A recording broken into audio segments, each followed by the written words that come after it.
Hello everyone, welcome back to my channel Ali Sir Chemistry Class for All. After a long time, I have come back with some questions regarding upcoming Neet 2023. Let's start with some interesting questions. Hope all of you are doing well for your upcoming Neet 2023. I have selected some questions, almost 10 questions, MCQ type questions, and I am explaining it details. Let's see the video till the end. Now I'm going to start. The question number 1 is already written here. Just see which of the following, just see here, which of the following compound is less basic in character. The question is given here, which of the following compound is less basic in character. So all the compounds are given here is basic.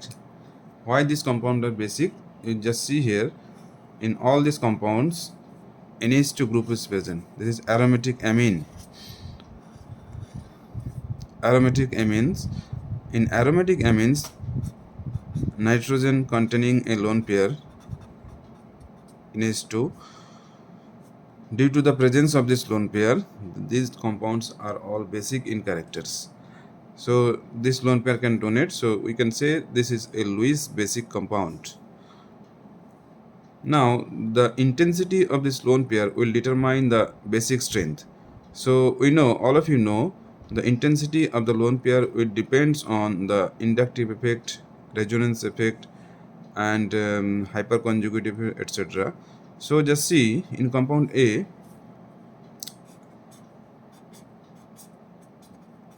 in para position we have a NO2 group.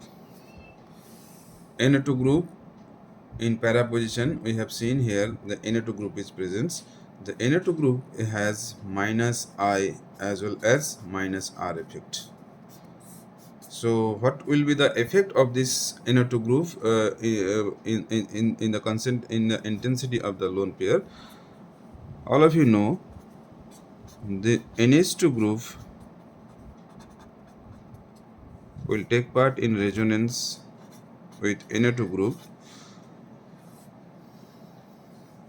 The lone pair is donated here, it comes here. So NO2 group here show the minus R effect.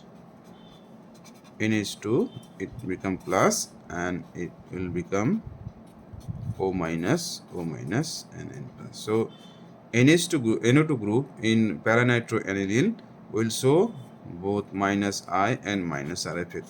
So what is the result of this effect? The result of this effect is that the intensity of the lone pair in NH2 group in paranitroaniline will be reduces in higher extent. So in compound A, the intensity of the lone pair in NH2 group will be very much low.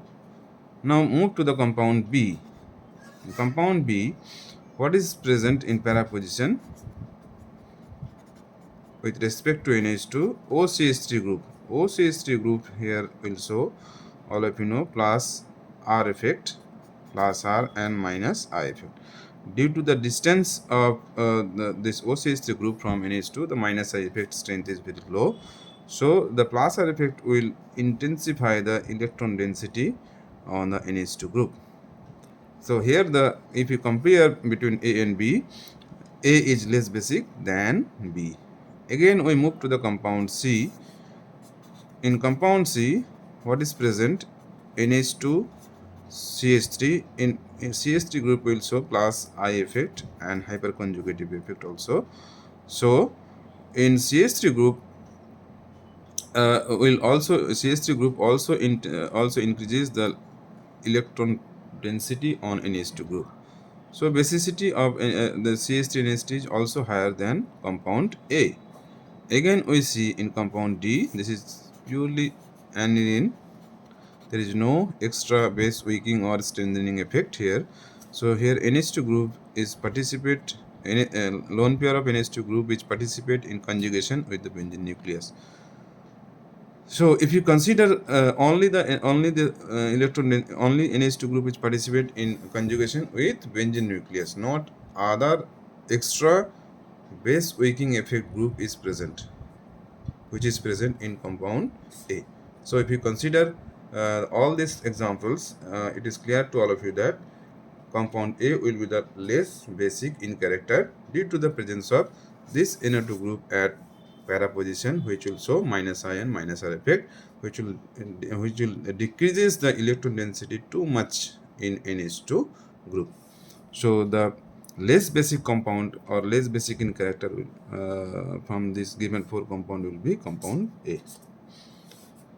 I think it is clear to all of you. So in conclusion, we can say that the electron density in any NH2 group or any other group which can donate electron pair will increases if the nucleus present plus R or minus plus R or plus IFF group, and electron density will decreases if the nucleus present minus I and minus R effect group. So plus R and plus I effect group will intensify will increases the basic strength, and minus I and minus R effect group will decreases the basic strength. I think it is clear to all of you. So the answer will be option for question number 1 will be A. Okay, now move to the question number 2. In question number 2, what is given here? Let's see which reaction sequence from the following is or are used for the preparation of aniline. Preparation of aniline, there are three reaction sequence have been given. You have to identify which reaction or reaction sequence will produce aniline. So first one you see A, benzene, nitric acid H2SO4, H2SO4 mixed acid, it will form nitrobenzene, and if you give SnHCl in HCl NOH, what will be formed? It will reduced nitro to NH2, and NOH is given for the neutralization of the reaction mixtures because the medium is acidic. So the final product is aniline. Here B is aniline. So in A we have got as a final aniline as a final product. You see in question number B also, what is given? C6H5COCl, C double bonded O Cl. If you give ammonia here, it will be excess ammonia. So what we will get? It will get an amide, benzamide, benzoyl chloride, and from benzoyl chloride to benzamide. And after the hydrolysis under alkaline condition, bromine Br2KOH, all of you know these reactions. What will get? Will get aniline. This reaction is an important reaction. All of you know this is known as Hofmann degradation reactions. So in B also we have get aniline as a final product. So in A and B, or in both this reaction sequence, we get the final product as aniline. See the question number C, option number C, C6H5CH2Br. If you give excess ammonia, what will form? It will simple nucleophilic substitution reaction, CH2 NH2. So there is no chance of formation of aniline because here a CH2 group is present, C6H5CH2NH2. I am not going to details for this sequence. So answer will be both A and B. So in A and B we will get final product as aniline. So answer will be option number D. Okay.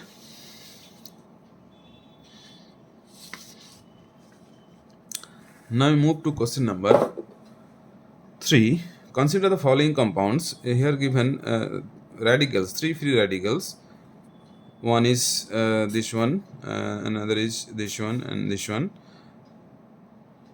The question given: consider the following compounds, three compounds, all three are free radicals. Hyperconjugation occurs in. Where is hyperconjugation occurs? We have to find out here. Hyperconjugations is always hyperconjugation. So how you can determine where is hyperconjugation occur? Just focus on the carbon. Just focus on the carbon where free radical is present. Free radical present. Just see here, the free radical is present this carbon, and free radical where this carbon and this carbon. Just you have to look at the carbon after this free radical, this carbon and this carbon. If there is any hydrogen present with respect to this free radical, with respect to the carbon after these free radicals, these hydrogens are called hyperconjugative hydrogen. If you look here, there is no hydrogen present in this carbon, so there is no hyperconjugative hydrogen. Here is also there is no hydrogen present, so with respect to this free radical, no hyperconjugative hydrogen is present. Similarly, if you see here, all are benzene nucleus. Phenyl means that is benzene nucleus. There is no hydrogen present, hyperconjugative hydrogen present with respect to these free radicals. But if you look at here, in this carbon, there is a hydrogen atom. One hydrogen atom still present here. So we can say that the compound 3 have only hyperconjugative hydrogen present, but in compound 1 and 2 there is no hyperconjugative hydrogen. So hyperconjugative hydrogen is present in only compound 3. Okay, so the answer will be hyperconjugation occurs in compound 3 only. Just see here, option number B will be the correct answer. So how we'll consider the hyperconjugated hydrogen? Hyperconjugation free radical and carbocation both are stabilized through hyperconjugation, and alkene is also still stabilized through hyperconjugations. So you have to find out the number of hyperconjugative hydrogen. How will you find it? You will just note the where is the sp2 hybridized carbon is present, and after this after this sp2 hybridized carbon atom, just see left and right, the carbon atom is present. If there is any hydrogen present in that carbon atom, in that carbon atom, that hydrogen, those hydrogen are called hyperconjugative hydrogen. For example, if you see, just for your query, CH3, this is a carbocation, here is plus, this is secondary carbocation, 2-degree carbocation. This is sp2 hybridized carbon, and after this sp2 hybridized carbon, you see the right and left. This is right carbon, this is left carbon. So how many hydrogens present here? 3 hydrogens. Here is also 3 hydrogens. So total number of hyperconjugated hydrogen is 6. If you see any free radical also, you can also find out CH2CH dot CH3. So this carbon is sp2 hybridized free radical center, and just look at here, 3 hydrogen here, here is 2 hydrogen. So total hyperconjugated hydrogen is 5 hydrogen. So it is very simple to identify the number of hyperconjugative hydrogen in alkene as well as carbocation as well as in free radicals. So I think it is clear for all of you. So the answer for these questions: consider the following compounds, the all are free radicals. Hyperconjugation occurs in only compound 3. Okay. Now move to the question number 4. Which of the following carbanion is the most stable among the following? Which of the following carbanion is the most stable among the following? Just write it here. This is benzylic carbanion, CH2 minus, after that para nitro benzylic carbocation, para position there is a nitro group, and this one is allylic carbanion, and another one is ethyl carbanion. So in the first one, if you see here, in first one, the benzylic carbanion is stabilized through resonance with the benzene nucleus. And if you see in second one, sorry, here is nitro group. If you see in second one, NO2 group is present in para position. All of you know NO2 group is also minus I and minus R effect. Already we have done in first question also. So what will happen here? It will participate in resonance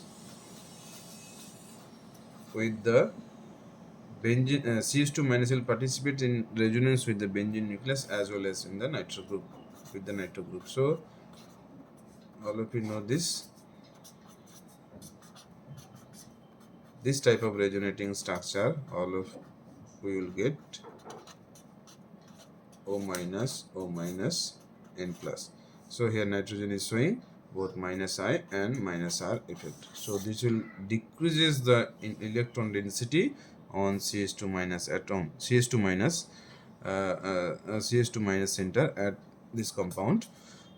So the stability, if you consider the stability of carbon ion between A and B will be more stable than A due to the minus I and minus R effect of NO2 group.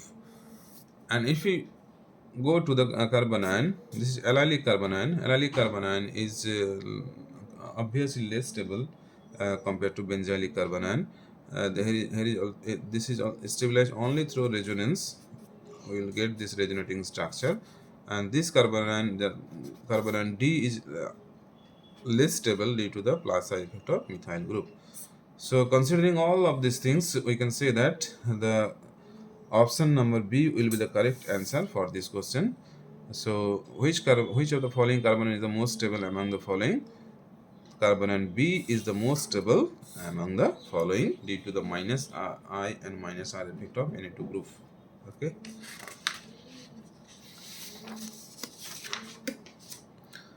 Now move to the question number 5. Which of the following structure will show geometrical isomerism? Very important questions. Geometrical isomerism. All of this compound A, B, C, D are given in alkenes are given here. So you have to find out which of the following structure will show geometrical isomerism.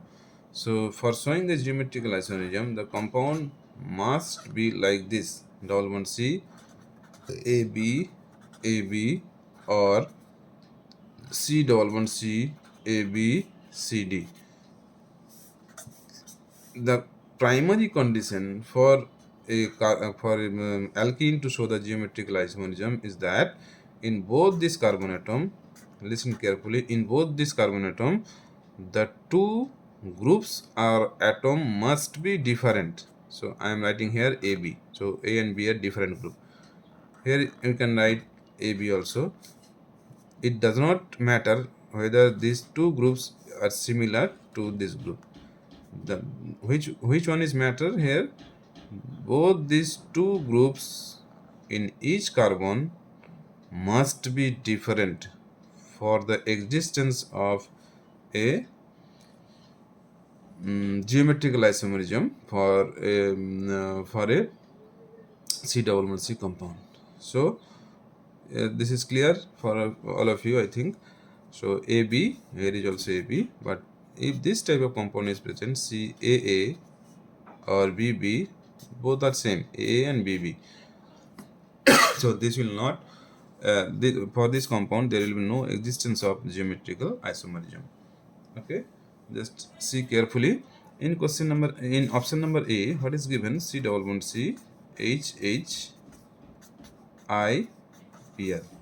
In this carbon, these two hydrogen atoms are similar, same atoms are present. So there will be no questions of existence of geometrical isomerism. Okay.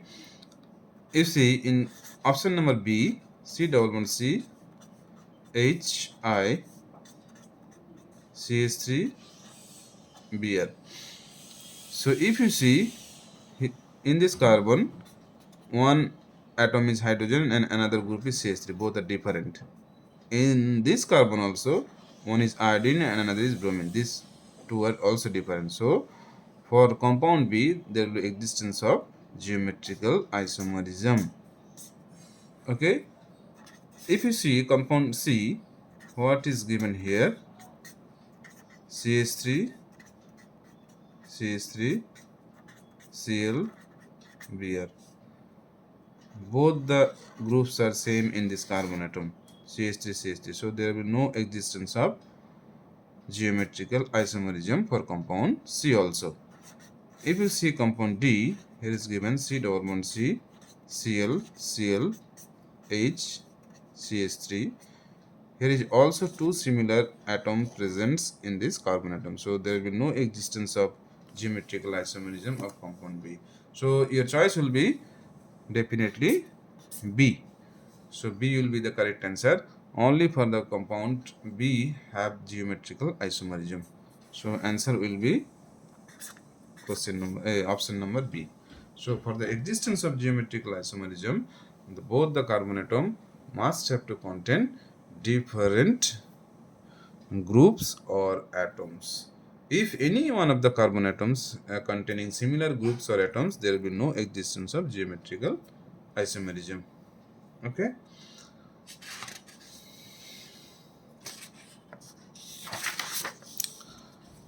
Okay.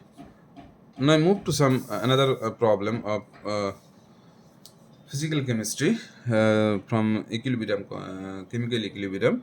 The very simple questions. The equilibrium constant for the following reactions are K1 and K2 respectively.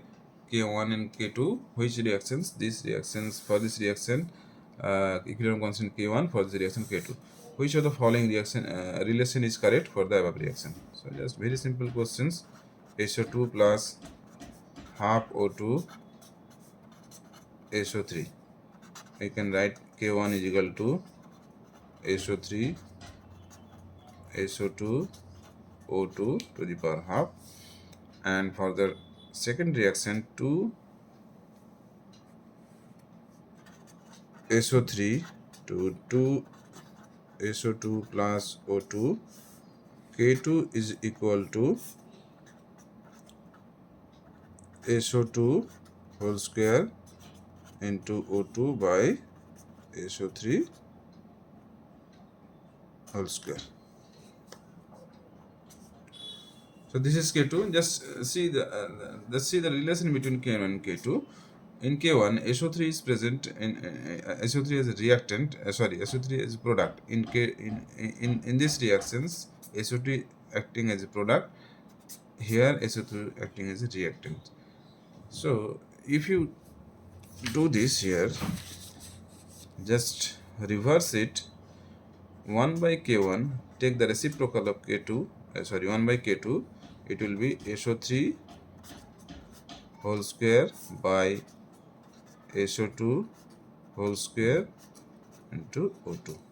Okay, so just write it here, SO3 by SO2 O2 to the power half whole to the power square. If you do this, so this is similar to K1. Okay, just write it K1 here. So the answer will be 1 by K2 is equal to K1 square. So the relation will be 1 by K2 is equal to K1 square. Let's see the 1 by K2 is equal to K1 square. So you see the options here, which will be the correct options. K2 is equal to 1 by K1 square. This one will be the correct option. We can write it as K2 is equal to 1 by K1 square. So this is the correct answer for these questions. Now move to the question number 7.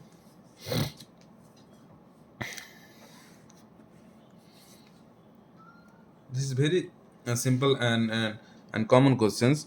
Three center two electron bond is present in which of the following compound? Very important questions and very easy questions also. Three center two electron bond is present in which of the following compounds? In ammonia, there is no three center two electron bonds. Ammonia structure is like this. NH, NH, NH. There is no three center two electron bond. In B, this is known as B2H6 diborane. Here you can see this structure look like this. So this is a three center two electron bond. Three center mean boron, hydrogen, boron, and this three center have only two electron. Two electrons. All of you know this compound, very known compound, diborane. This is known as diborane, B2H6. This compound has only three. This compound contain three center. One is from boron. Here is one center. Here is one center. Three centers. So one electron coming from hydrogen and another electron coming from one boron atom, because boron has three valence electrons. From three valence electron, it will already share here into hydrogen atoms. So one remaining here. So it cannot share one electron to here and here. If you consider here half electron, here half electron, here is also half electron, here is also half electron. So half plus half is equal to 1, and this is the hydrogen has one electron. So 1 plus 1 is equal to 2. So for your easy remember, we can write like this for your easy understanding. All of you know boron has three valence electron. Just forget about this. So from three valence electron, boron will share one to this hydrogen, another one to this hydrogen, and one electron is remaining. So one electron remaining, so it will share two bonds is present. So one electrons, just for your easy and right here half electron, here is also half electrons. For the similar types, similarly we see here boron is also share one electron here, and remaining one electron, half electron here, half electron here. So if you take this B2H6 molecule, just take this boron, hydrogen, boron atoms, boron, hydrogen, boron bonds. In boron, just see how many electrons are present. Half electron, and this hydrogen will share one electron. So 1 plus half is equal to 2 electrons, and center is 1, 2, 3. So this is 3 center and 2 electron bonds. So in B2H6 molecules, we have 3 center, 2 electron bond. For this is for easy understandings. Just I am sharing the electrons equally to each and every atoms. Okay.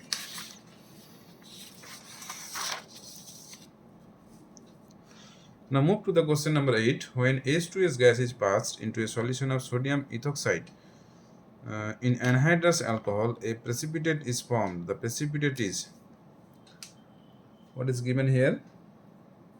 H2 is passed into a solution of sodium ethoxide. Sodium ethoxide means C2H5O minus Na plus. This is called sodium ethoxide. Sodium ethoxide is passed over when a gas is passed into the solution of sodium ethoxide,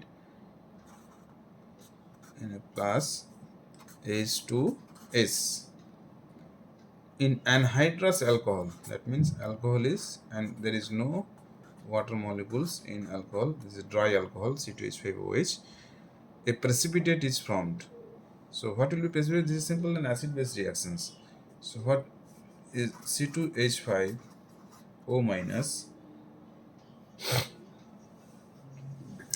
C2H5O minus will act as a base, and it will abstract a proton from H plus it will abstract a proton from proton as H plus from H to S.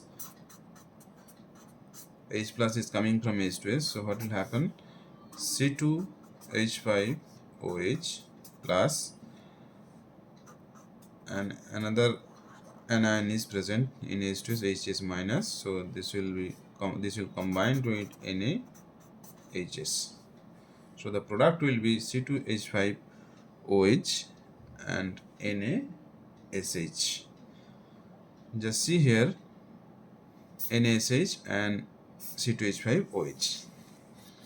When H2S gas is passed into a solution of sodium methoxide in anhydrous alcohol, a precipitate is formed. The precipitate is, so the precipitate will be NaSH. So the answer will be NaSH. This one is the final. This is simple and acid-base reactions. C2H5O minus acting as a base and H2S acting as an acid. So acid and base type of reactions. It will C2H5O minus will abstract a proton from H2S, and Na plus will combine with the anionic part of H2S, that is HS minus ion. So this will be the final product. So here is given NaSH. So the option number A will be the correct answer.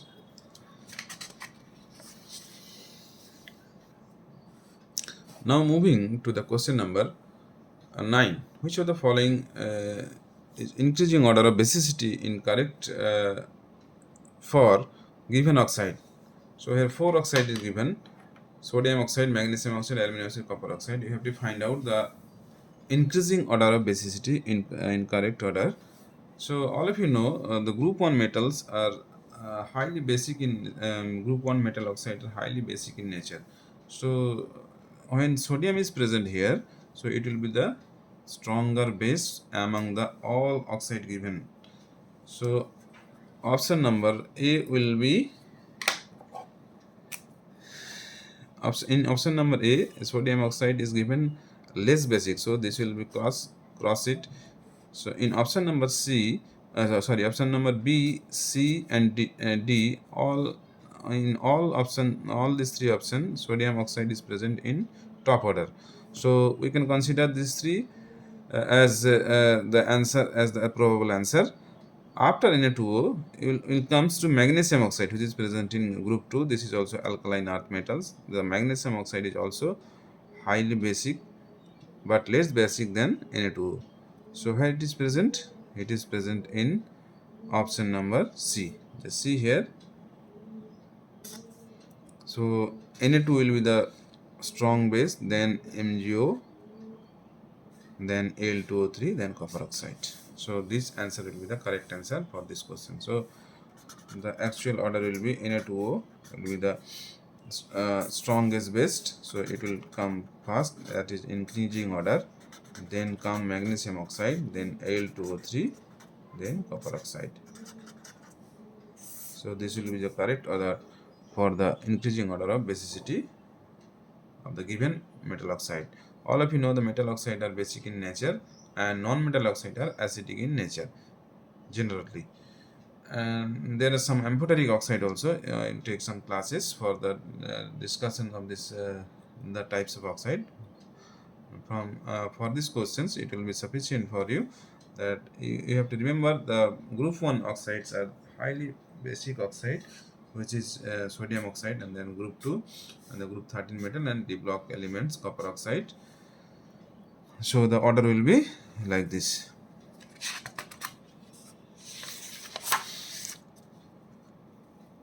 And the last question for this today's class is given here from chemical kinetics. A zero order reaction X2 product with an initial concentration 0.2 molar has a half-life period of 10 minutes. If one start with the concentration 0.4 molar, then the half-life is what is given? A zero order reaction X2 product with an initial concentration. Initial concentration is equal to C0 is equal to 0.02 molar, has a half-life period T half is equal to 10 minutes. If one start with the concentration of 0.04 molar, and for another experiment, C0 is 0.04 molar, then what will be the value of half-life period? Very simple questions. So for zero order reaction, all of you know, for zero order reactions, for zero order reaction, half life period is directly proportional to the concentration of the reaction C0 of the reactant. And for the second order reactions, the T half is inversely proportional to the concentration of the reactant. And for the first order, T half is independent of the initial concentration of the reactant. So to knowing the character of T half, we can also determine the order of the reaction. So for these questions, what we'll see here, when the concentration is 0.02, the T half is 10 minutes. But in second experiment, concentration becomes double, 0.02 to 0.0 doubles. So the T half will also be double, because for zero order reactions, T half or half life period is directly proportional to C0. T half for zero order reaction is directly proportional to C0. So if you double the C0, then T half will be double. So the answer will be in 10, here is 10 minutes, and here will be the answer will be 20 minutes. So the answer will be C. So this is all for these 10 questions have been discussed for today's class. I think it is clear for all of you.